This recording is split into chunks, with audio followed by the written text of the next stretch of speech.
Notre Dame renews its old rivalry with Boston College, and the Irish are looking to pounce on one of the worst Power Four teams in the country. By Samosa, inside the 20, inside the 10, he's going in! Notre Dame has scored! Go! You will be that driving force to motivate those coaches and those players to beat Southern Cal! Notre Dame is relevant again. The 20, the 10, 5-5 rocket touchdown! Notre Dame is number one! It's a game of who's going to flinch first. We know that isn't going to be Notre Dame. Hello again, everybody. Landon Trailer with Dylan Kearns and John Richards. Logan will be with us shortly. Let's get into it. Notre Dame and Boston College. A historic rivalry is renewed in Chestnut Hill, Massachusetts. And JR, I know you I know you do have the worst memory of Boston College. 1993, a late November day, Notre Dame #1. Boston College was no pushover. I feel like that's underappreciated that Boston College was not a pushover at that time either. They were ranked. But tell us about that 93 matchup between the Eagles and the Irish. Well, fresh off, obviously, the beating Florida State, ranked #1. We were a 7-point underdog going into that. 1 versus 2, labeled greatest game of the century. We all know how that turned out, and we talk about it on the show all the time, the spot. And boy, was that a spot. Tom Coughlin was coaching Boston College at the time. They, I think, had a Hasselback playing quarterback. Mm-hmm. They came in and took a huge lead on us. Oh, really? They took a big lead on us. And I remember at the game, Landon, I told you there's only 2 times I've sat on the visitors' side of the stadium. And the recently was North Carolina State, and the other time was the BC game in 93. Jeez. We came on this wicked fourth quarter comeback, and we eventually took the lead late in the fourth with about, a minute and a half to go. And BC worked their way down to the field, and everybody saw how this knuckleball field goal attempt, finalized and went through the uprights. And our national title hopes certainly felt doomed at that point. All the momentum that was gained after beating Florida State was sucked out of the stadium that day. I was a senior in high school. I was sitting up in the stands with another buddy of mine. We drove up to the game. We had a ton of fun. I mean, a lot of fun. We were 2 seniors in high school that were allowed to basically go to Notre Dame for the weekend.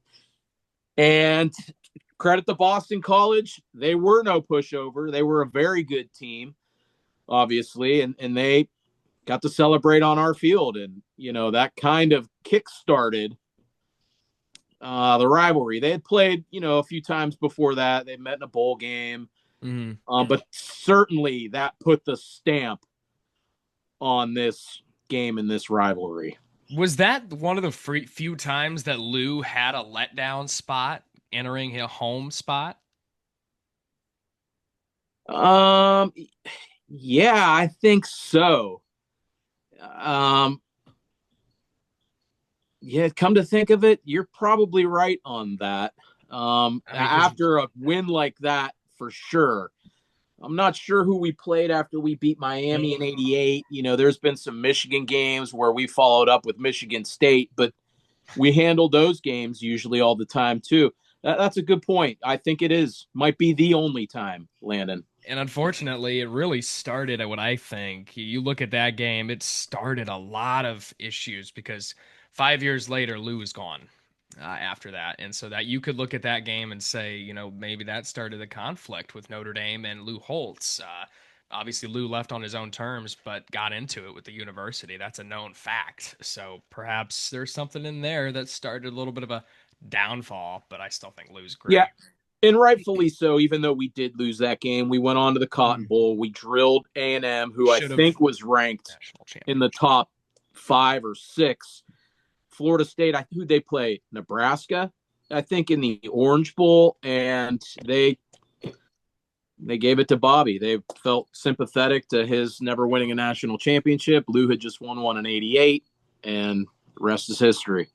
Should have had our 12th, man. Should have had our 12th. Well, Dylan, this was Logan's segment, but I love this rivalry. If I'm going to be honest with you, growing up in the, Charlie Weiss era, we always played BC. We lost our fair share of games, and then in 2010, we go there, we beat them. It was always competitive. It was always a good game. It was always physical, smash mouth. I hate to say it, but like big boy football, Dylan. Yeah, it was. It's just a style of play, that past teams have had. Definitely, when you play these two teams, I mean, there's a few matchups that stick out to me. I love that Fenway Park game. Remember that in 15, Yeah, when Troy 15. Hunter made the same catch that his dad made over the wall. That was Mhm. amazing. But there's a That lot that that goes cost us to a this. playoff spot that game actually because we dropped in the rankings after that poor performance Yeah, Doug Flutie called the game after his mom died or something. That was on crazy. the anniversary of his Hail Flutie or whatever. Yeah. So I mean, just that was a very special day. I know obviously the repercussions for what came after it wasn't, but that was one of my most like memorable road Notre Dame games that I sat down and watched and was like, this is pretty cool. Like very cool to play at Fenway. Great So uniforms as well. right, those were amazing. Yeah. Just fantastic. But yeah, not to get sidetracked. But yeah, there's a pretty solid rivalry here in terms of spoiling seasons and being a tough go at it. But this Mhm. is we got to talk about who they are in 2025 too. Right. That was my next segment, which was actually supposed to be you. You just took Logan's because I know him and I share the same opinion on Boston College and the rivalry. But this might be one of, if not the worst Boston College team that Notre Dame has ever played in its history, Dylan. I mean, their record is bad, and I was watching film a couple days. They are awful. Yeah, it's just a bad team in a bad situation. They lose Thomas Castellanos. They wish they probably could have kept him around for another year. When you do that, you're then hamstrung with what you bring to your offense. And it was just a tough stretch of games. I mean, they got the win that was pretty memorable. Was that the Virginia game? Is that who they beat? Last year, Yeah. yeah, So I mean they had a few like wins that were like, all right, this is something to keep in mind. But they won a bowl game. yeah. Yeah, right. So I mean, they're a team that in years past are sneaky, but they are like you mentioned, brutal this year. This should be a game where Notre Dame kind of puts a stamp on who they are going forward. We'll get into Navy in a little bit with the picks later on in the show, but I'm thinking, this is a game you win and then you catch Navy off a loss. Man, I'll tell you what, we'll get into it later, but Navy's schedule was constructed very poorly. I'll say that right now. That's bad for Navy. Well, Dylan, as you mentioned, the Eagles are 1-7. They've lost 7 straight games, and they're 0-7 against Division One FBS football or FBS teams. Their one win on the year came against Fordham in the week 1, 66-10. Not gonna dive into that game much, but they lost in 2 overtimes at Michigan State, 42-40, and then fell at Stanford, 30-20. Fell at home to Cal, 28-24. Pitt on the road in Heinz Field. It's always Heinz Field to me. They got absolutely ruled, 48-7, and then they hosted Clemson and got dismantled, 41-10. They took on UConn at home for homecoming against the Huskies, and they got dismantled 38-23. And then last week at Louisville, they competed very hard. They had a lead. It was back and forth. Louisville looked awful, but they fell 38-24 on the road in Louisville. Yeah, Louisville. JR, they've had their fair share of blowout losses, but this team does play hard and they battle to the very end. And if we're not on our A game, that's a team who could stick around and give us a little trouble. Yeah, just look at last week's game. A lot of credit goes to Coach O'Brien there. Mhm. He's obviously a competent Very coach. competent. I He's love Bill sort O'Brien. of in the mold of Tom Coughlin. Yeah. But, they were like 25-point dogs last week, and they were in that game. So, the landscape, NIL, the portal, it either really helps a team or it completely decimates a team. Mm-hmm. This is a squad that's kind of in flux. Oh The yeah. coach is, who knows how long he's going to be there. Probably people are hesitant to commit to that place because it's so downtrodden and the coach is always in flux. But you know, it's certainly a game you don't want to look past. Correct. We're coming off a bye. We had midterms, a tough USC opponent, so we should be ready to go. We should be jacked up, ready to play. We didn't we shut them out last year? Yeah, 44-0 in 22. Yep. Yeah. So I don't really. I'm not too concerned with this, but they do have a competent coach who's going to have them ready. He's going to have them well prepared. He'll scheme something up, and Mm-hmm. you know, again, we talk about this all the time. We got to worry about us. Do we play down to our opponent, to our competition? Do we look ugly and sloppy, or do we look precise and do we play with an edge and do we look focused? How do we perceive the rest of the season and the schedule? We got a lot of work to do and we still have a lot to play for. So it's going to be interesting to see how Coach Freeman and the rest of the staff has this team ready to go. I'm really interested to see how Carr plays because Right. I'm really worried about him. Mm-hmm. And I think he's playing a good defense that'll a defense that could play into what he is wanting to do to get back in his rhythm because some of the plays that they gave up to UConn were just abysmal. We'll get into that in a little bit. But QB, their quarterback Dylan Lonergan, he has 1,394 yards, 9 touchdowns, and 3 interceptions. He was benched. He did not start against UConn or Louisville. Grayson James has come on the spot and lit it up. 668 yards in 2 games, 6 touchdowns, 3 interceptions.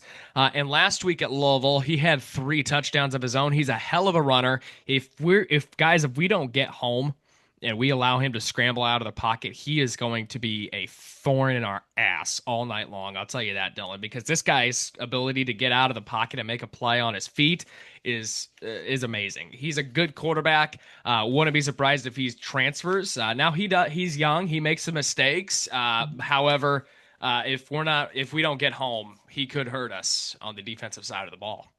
Yeah, he could. And we've seen a handful of, running quarterbacks this year. Marcel Reed at Texas A&M stands out. Now, he's no Marcel Reed. There's no doubt about it. But, I mean, the guy does got legs. And we have been able to get home in recent games.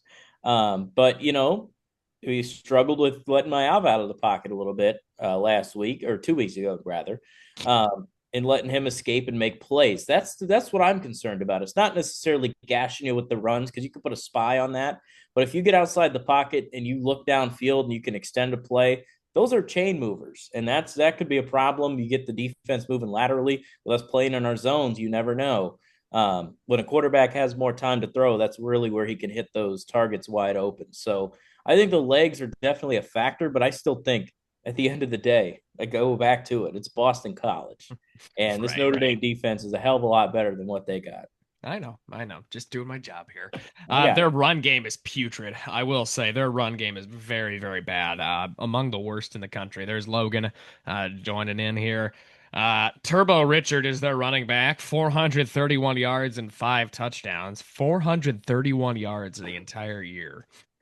Jordan McDonald is their number 2 guy, 301 yards and a touchdown. So, Logan, Boston College, their run game, very, very, very putrid. Welcome in, buddy. Yes. Glad to be here. Sorry, a little car trouble this morning. No, I was able to hear most of Dylan's rant. Dylan, you've been doing a heck of a job the past couple weeks.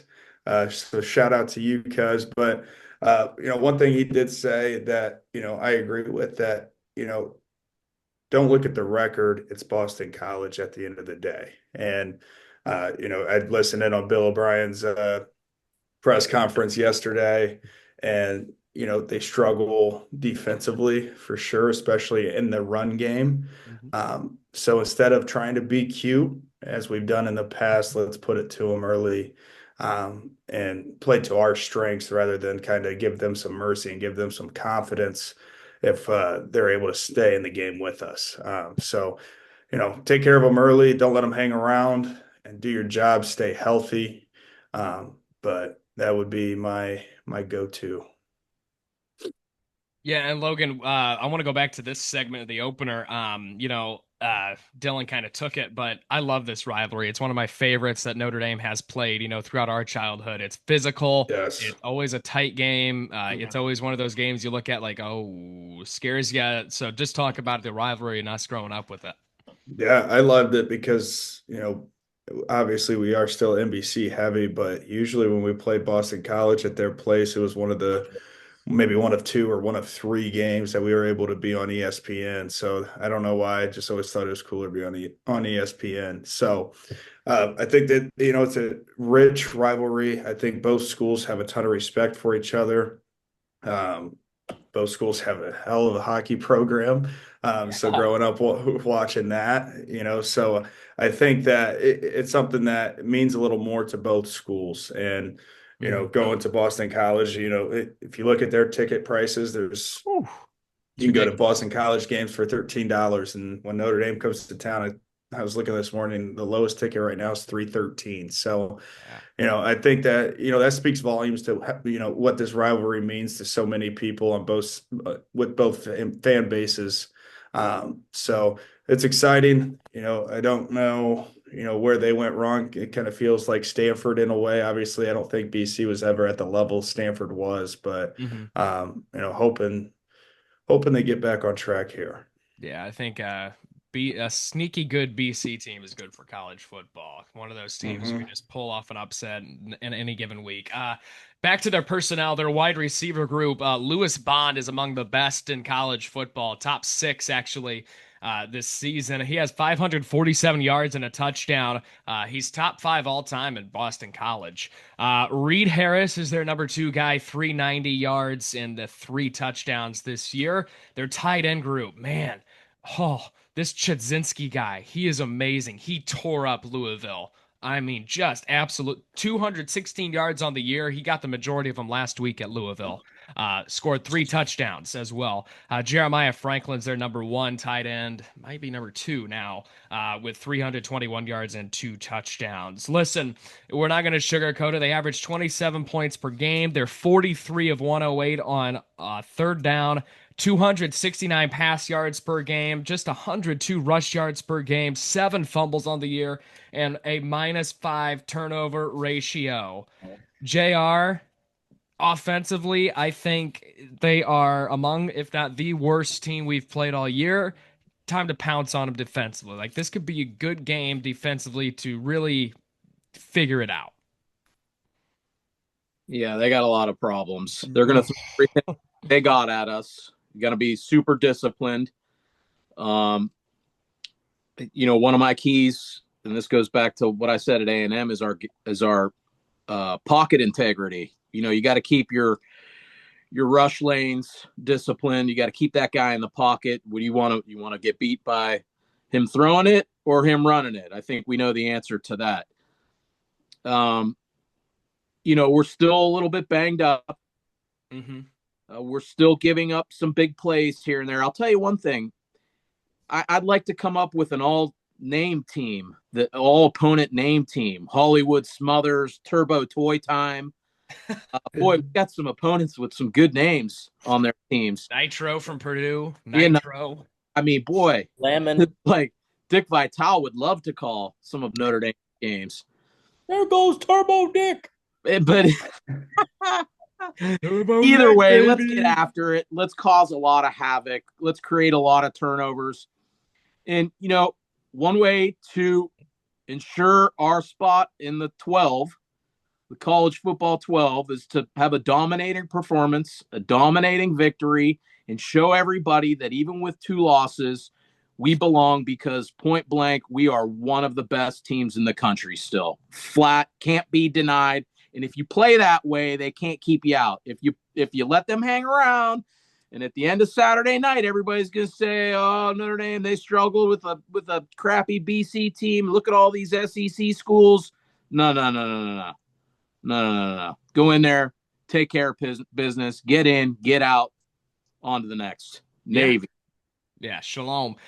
Defensively, oh my gosh, guys, they are absolutely atrocious. They've only forced five turnovers in 8 games, 34 points per game they're giving up. They're giving up 250 pass yards per game and 163 rush yards per game. And last week at Louisville, they gave up 317 rush yards alone. 317. So Dylan, correct me if I'm wrong, but we have Jeremiah Love and Jadarian Price. We should be able to just run right over them. Am I wrong?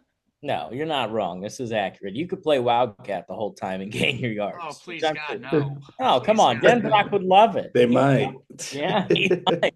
Tickle me, he'll say. No, I Uh, think that, freaking Jeremiah Love, you can hand it to, like, this is a game where you can just actually fall asleep because he's going to bust like 20-yard run, 20-yard run. They'll sub him out. Price goes for 50. Like, they're just going to just gash him all game if they want to do that. They have the ability to do it. We saw it last week or 2 weeks ago. I keep saying last week. We're on a bye, dumbass.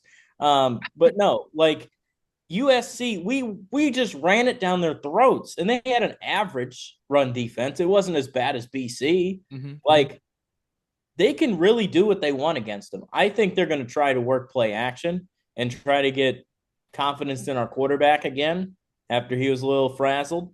So I think that's what they'll do. I think they'll utilize that to get them to bite and then maybe let our quarterback take those chances. Yeah, we shall see. We'll start with Logan here for the keys to the game in Chestnut Hill. One, I mean, that was mine when I was thinking about it this morning. CJ's got to get confidence, and the only way to do that is got to have a good game. And I think it's a heck of an opportunity for him to get back on track after a couple weeks. Hopefully, he's refreshed after that bye week. So, first one, put it in CJ's hand, let him loose a little bit, and then second one for me, just be disciplined. Like some of the penalties still, if we can clean that up, that would be really good. And then three, just the pass rush for me just needs to remain consistent, continue to improve. And, I'm interested to see, I love the bye week and the timing of it, where it was, and kind of able to get a mental reset, but also correct some things going into this stretch. And, hopefully it pays off, and the adjustments they've made and the mistakes they've corrected, will be easy to identify. So those are my three. Good three. JR? Logan hit my first two. My number one, CJ Carr. I mean, I'm really, really down on him right now. I'm really worried about his decision making. This is a competent coaching staff. Yeah, they may be a little lacking in talent, but they could scheme some looks up for Carr that maybe he hasn't seen. So you got to get him rolling. Our gap integrity on the rush. And number three, you guys, our kicker. Stole it. We got to get a kicker. I mean, this is not something that we need to take lightly here. There's going to be some games if we're in the playoff where we're going to need a reliable place kicker. And right now, we don't have one. Our best play is going for it. And short yardage situations, that's not exactly been gold for us either. So I guess you could add that as number 4 for me. A short yardage situation, I look for Carr to maybe run it a little bit more than we're used to seeing. 1, 2, 3, and 4. You get an extra one for me this week, Lando. Thank you. You know what? You just made my week. Sir, coach. You just made my week. Get an extra bonus. Yeah, you just made my week, JR. Thank you. You're welcome. Maybe I'll start feeling better after that. Dylan, 3 keys to the game here. I'm going to say it. I mean, it's kind of a combination of everything. My number one concern with this football team right now is our kicker. Like, you could say CJ's decision-making. You could say not getting home, certain things like that you could point to. There's no doubt in my mind, kicking is our problem. We lost a game because we couldn't hold the ball.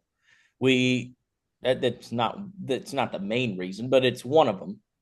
Like, you're missing baby kicks. I think you line all of us up there, give us 10 tries. We probably make half of them, all of us, with what that jackass missed last week. So on Pat McAfee. Yeah. I mean, what down rain.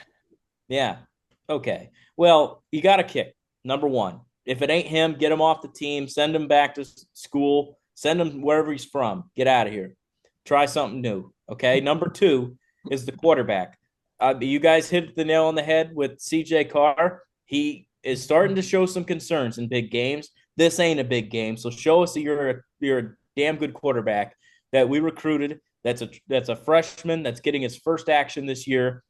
I want to see him make some throws that are like, wow, we do have a good quarterback.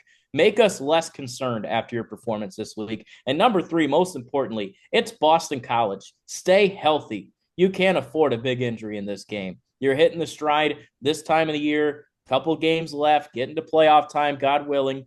You got to stay healthy. So health, kick, and quarterback. Yeah, good keys there. My keys, just real quickly, stay healthy, as you all mentioned. Especially, I'm not even going to hit on that. Scoring on the goal line / red zone. Guys, we have issues scoring on the goal line and the red zone, so I want to see us figure that out a little bit. See what the bye week did for that. Last time we came off a bye, we fixed it offensively, did not defensively. So a little reverse there. And then lastly, stay smart. We've just had a couple penalties that have just been really stupid as of late. And, a couple of them were not penalties, but a few of them were. And they're just really stupid. The taunting and just unsportsmanlike conducts, personal fouls, stuff like that. Just stay smart. Don't give them any reason to feel good about themselves and stuff like that. So be smart.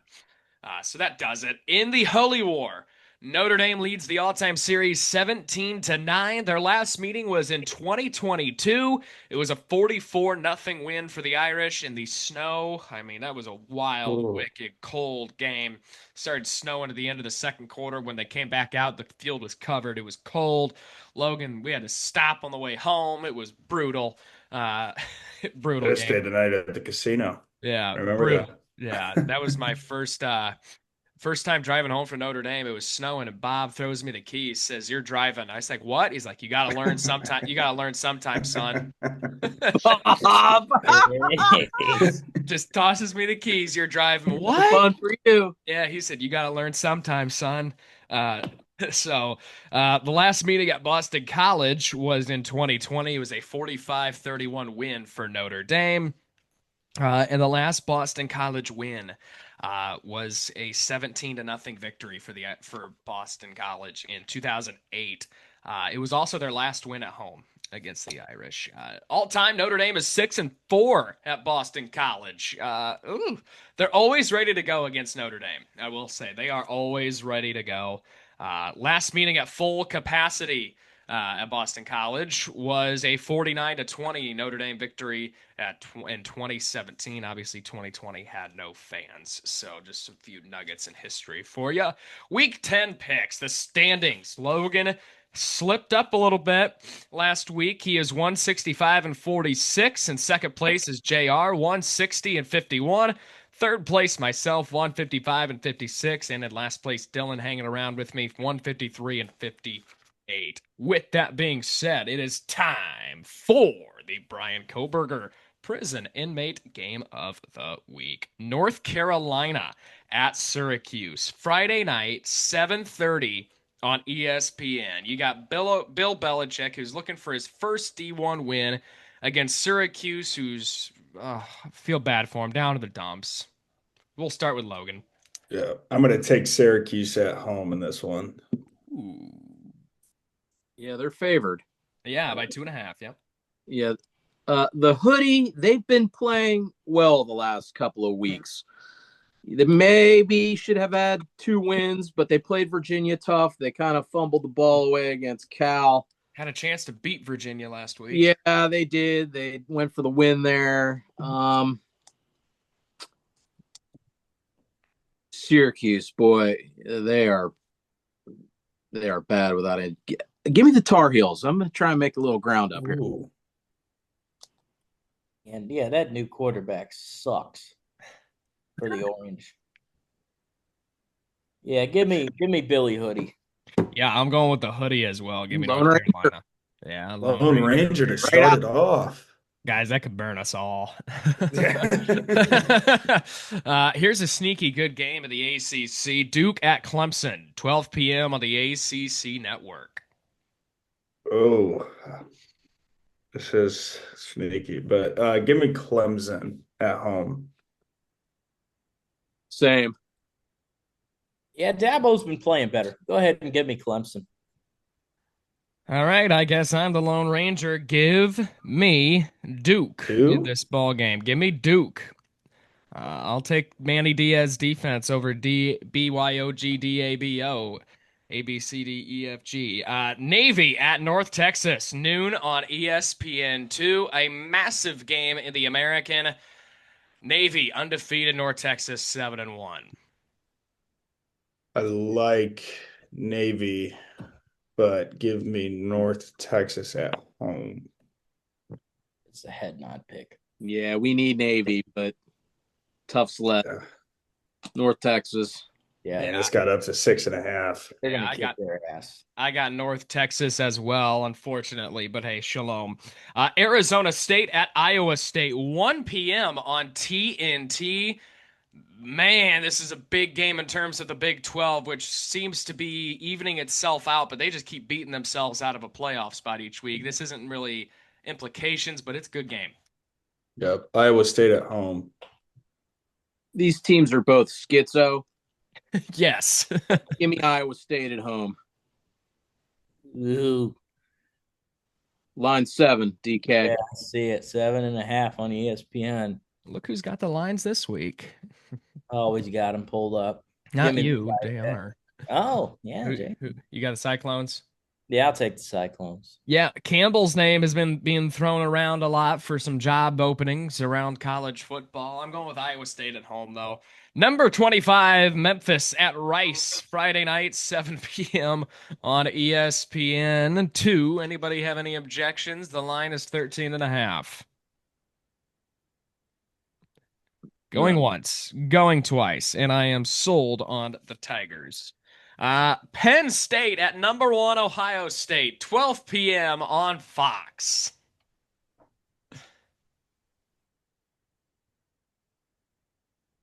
God, it would be great. But give me the Buckeyes. You know, before the season started and this game, odds were released on this game. The line was Ohio State minus 4.5. It's now 20.5. Yeah. Penn State might not score. Give me the Buckeye. It's gonna be a long Saturday for me. I'll be tailgating starting at 7:30 in the morning, and then I'm going to the Blue Jackets Blues at night. Good storyline here. Quarterback for Penn State, Gunkemeyer, played right down the road by Columbus. So good story for him coming back, playing in the shoe, but it ain't gonna matter. Give me Ohio State. Blue Jackets with a big win for me last night in OT. OT, Miles Wood. I got the Buckeyes big in this one, covering the 20.5 spread. Number 9, Vanderbilt at number 20, Texas, 12 p.m. on ABC. Oh, doggy. Wow. Whoa, Nelly. JR's favorite. Clark Lee against Sark. Oh,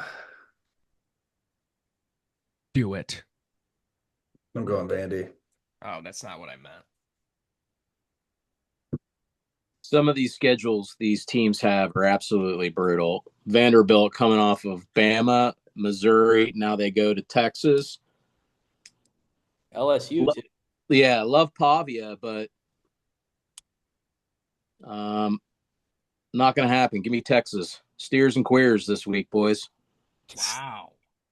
Wow. Has Sark got a foot out the door? Looks like he's leaking a few stories out there, too. Getting pissed off at the media. Maybe he goes to LSU. They haven't talked about our boy.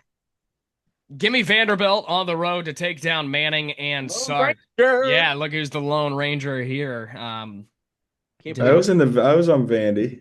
Betting on Sark. I got Vandy too. Who took Texas? Me. Oh God. This could be a good game right here, folks. Number 10 Miami at SMU, 12 p.m. on ESPN. It's Miami's very first time out of the state of Florida this season, going to Dallas to take on a sneaky good SMU team. I know they're coming off a loss to Wake Forest, but just let me have the moment. I like the over in this one as well, but give me Miami. Yeah, Landon, to your point, Miami's due for another one of those performances where they struggle in a game that everybody thinks that they should win handedly. I don't know if it's here. I'll take Miami, but um, I think they're due for another clunker soon. South Beach flu. Convicts. Give me the ponies. Pony up, bitches. Oh, I'll take SMU at home to knock off number 10 Miami. It That doesn't would look not good be for good for. us, but I got SMU. I got to get back on the picks. Give me SMU. West Virginia at number 22, Houston, 12 p.m. on FS1. Can Rich Rodriguez get a signature win in year one? Excuse me. no. Houston. Houston, they're impressive, man. 7-1. I mean, not Only bad. lost to Tech. Yeah, that coach, he might get some looks. Give me Houston. Hey, he beat Pitt. Did he really? Yeah. Oh my gosh. I knew he had a big win. Yeah, Wow. they did. Oh, that's right, because they were coming off that loss to Ohio. Yeah, They beat Pitt. Uncle Yeah. Pat. Yeah. Houston. Houston. Yeah, Houston's still alive for the Big 12 championship. Give me the Cougars. Number 16, Louisville at Virginia Tech, 3:30 on the CW network. This could be a little tricky one too in Hokie land, but 10.5. Give me Louisville.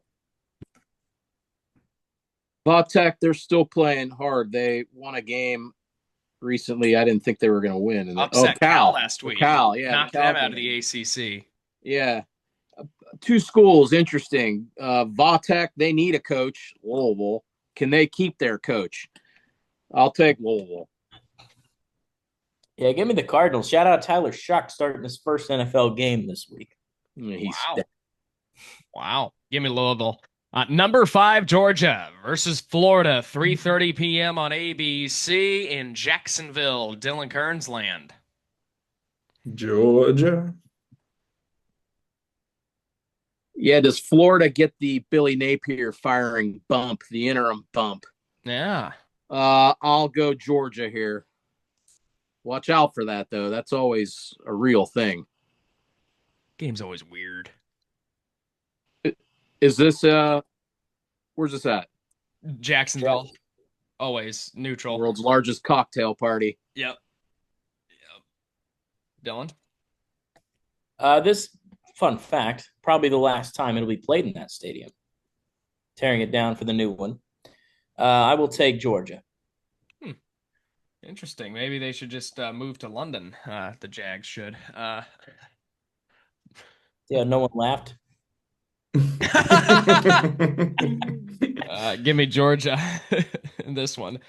Number 2, Indiana at Maryland, 3:30 on CBS. Can the Hoosiers keep their... Okay.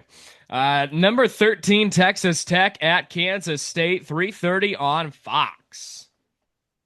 Gosh, what the hell happened to K-State? No kidding. Yeah, give me Texas Tech. Only 7.5 in Manhattan, though. Well, okay, I think they're down to their third quarterback because their backup got hurt last week. But their starter's back, I heard. Oh, he is back? Yeah, but if he's not 100%, they could be on QB3. You're right. Yeah, they are down to QB3. K-State, didn't Who they are beat? they? Yeah, they're another schizo team, but I think I know who they are at home. It's probably not going to matter. Give me Texas Tech. Another coach who could be Poached. elsewhere. Yeah.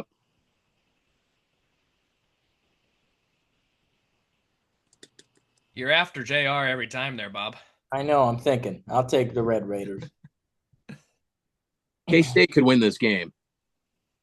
They very well could. In Manhattan, I mean, no matter how bad they are, that place is always sold out and good, like Nebraska. Give me Texas Tech, though. Number 15, Virginia at California, 3:45 on ESPN2.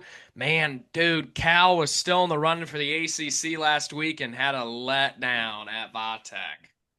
Yeah, give me the Cavaliers. Yeah, hard to trust a team like that.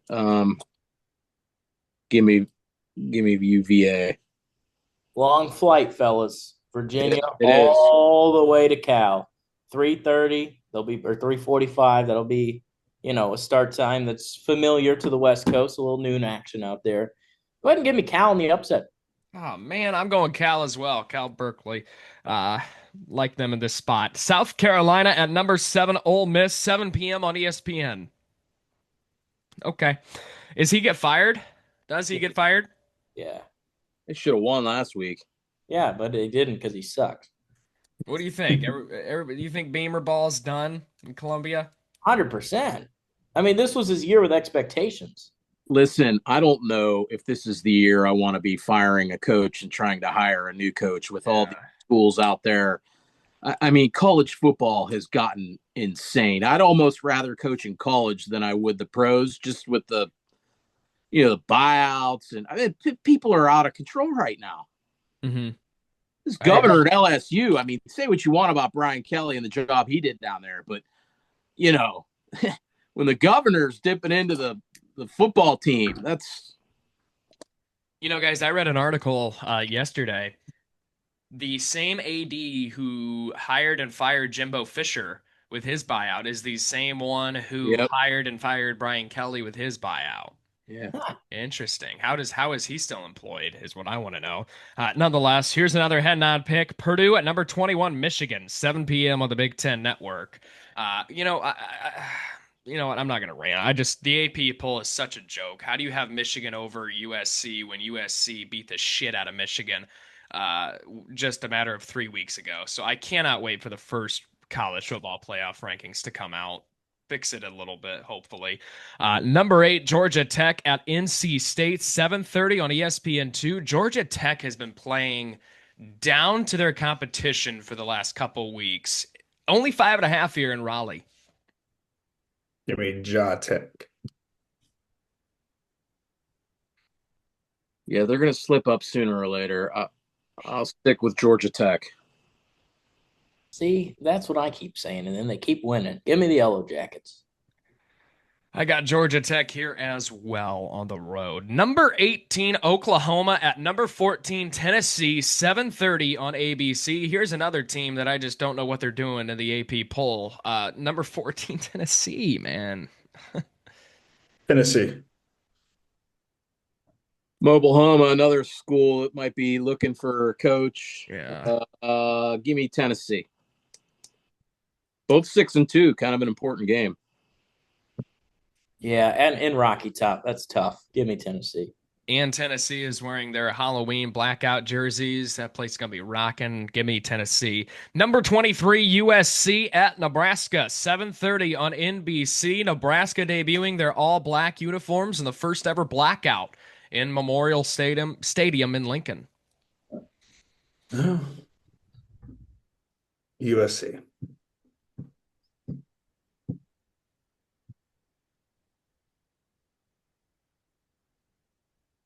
Give me Nebraska. Oh, he's taking shots, this guy.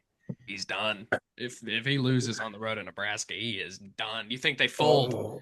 You think they fold? He's fired if he loses this game. No, I just think that they're going to go on the road. They're going to face a team that's fairly similar to them. They're going to do something stupid, or they'll blow it late, and they're going to lose. Okay. Dylan. 1 second. This is crucial information for me to get back on the picks. Give me exactly 1 second. Oh, good Lord. I got to find out the game day temperature for them sissies from Southern Cal. 43 degrees. 51 is exactly in Lincoln. Night game 2, Chilly Willy. Travel. Give me Nebraska. Attaboy. Man, I'm going Nebraska as well. Whoa, we just handed it to Logan. I know. Number 17, Good man. number number 17, Cincinnati at number 24, Utah, 10:15 on ESPN. Utah just absolutely dismantled primetime in Colorado. I like the Utes at home. Same. They don't lose there. Nope. Especially at night. Give me Utah. Cincinnati, good team though. Number 12, Notre Dame at Boston College, 3:30 on ESPN. I'm going to take the Irish. We're going to go 40. 48.